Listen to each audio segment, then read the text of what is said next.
Halo, selamat datang kembali di channel Cerita Mulu. Semoga menginspirasi aktivitas Anda hari ini. Pada video kali ini, kita akan membahas sebuah kisah inspiratif tentang sebuah keajaiban besar terjadi hanya karena sebuah batu. Benarkah hanya karena sebuah batu dapat mengubah seseorang yang bodoh menjadi ulama besar? Hal itu benar. Kisah ini tentang Ibnu Hajar al-Asqalani. Untuk mengetahui kisah selengkapnya, nonton video ini hingga akhir. Ibnu Hajar al-Asqalani adalah seorang anak yatim. Ayahnya meninggal pada saat beliau masih berumur 4 tahun dan ibunya meninggal ketika beliau masih balita.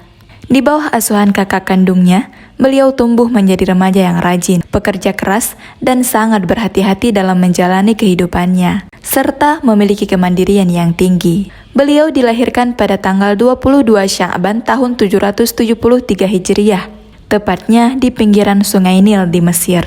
Nama asli beliau adalah Ahmad bin Ali bin Muhammad bin Ali bin Mahmud bin Ahmad bin Hajar al-Kannani al-Qabilah yang berasal dari Al-Asqalan.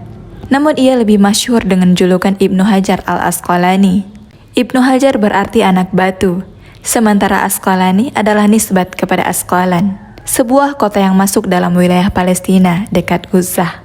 Suatu ketika, saat beliau masih belajar di sebuah madrasah, ia terkenal sebagai murid yang rajin. Namun, ia juga dikenal sebagai murid yang bodoh, selalu tertinggal jauh dari teman-temannya. Bahkan, sering lupa dengan pelajaran-pelajaran yang telah diajarkan oleh gurunya di sekolah yang membuatnya patah semangat dan frustasi. Beliau pun memutuskan untuk pulang meninggalkan sekolahnya. Di tengah perjalanan pulang, dalam kegundahan hatinya meninggalkan sekolahnya, hujan pun turun dengan sangat lebatnya, memaksa dirinya untuk berteduh di dalam sebuah gua. Ketika berada di dalam gua, pandangannya tertuju pada sebuah tetesan air yang menetes sedikit demi sedikit, jatuh melubangi sebuah batu. Ia pun terkejut. Beliau pun bergumam dalam hati, sungguh sebuah keajaiban. Melihat kejadian itu, beliau pun merenung. Bagaimana mungkin batu itu bisa terlubangi hanya dengan setetes air?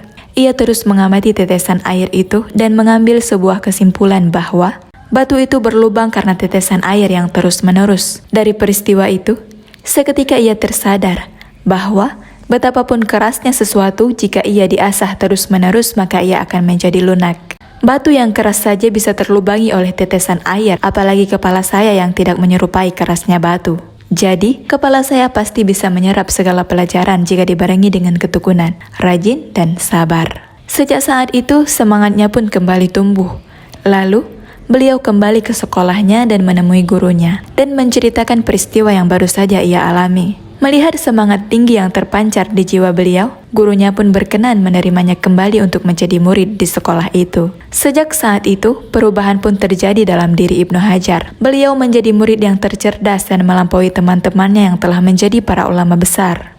Dan ia pun tumbuh menjadi ulama tersohor dan memiliki banyak karangan dalam kitab-kitab yang terkenal di zaman kita sekarang ini. Di antara karya beliau yang terkenal ialah Fathul Bari Syarh Sahih Bukhari, Bulughul Maram min Adillatil Ahkam, Al-Isabah fi Tamyizis Sahabah, Tahdzibut Tahdzib, Ad-Durarul Kaminah, Taghliqut Ta'liq, Imba'ul bi Amba'il dan lain-lain. Bahkan menurut muridnya, yaitu Imam Asy-Syakhawi, karya beliau mencapai lebih dari 270 kitab. Sebagian peneliti pada zaman ini menghitungnya dan mendapatkan sampai 282 kitab. Kebanyakan berkaitan dengan pembahasan hadis, sejarah riwayat dan dirayat atau kajian. Dari kisah Ibnu Hajar tersebut bisa menjadi motivasi bagi kita semua, bahwa sekeras apapun itu dan sesusah apapun itu, jika kita betul-betul ikhlas dan tekun, serta kontinu dalam belajar, niscaya kita akan menuai kesuksesan.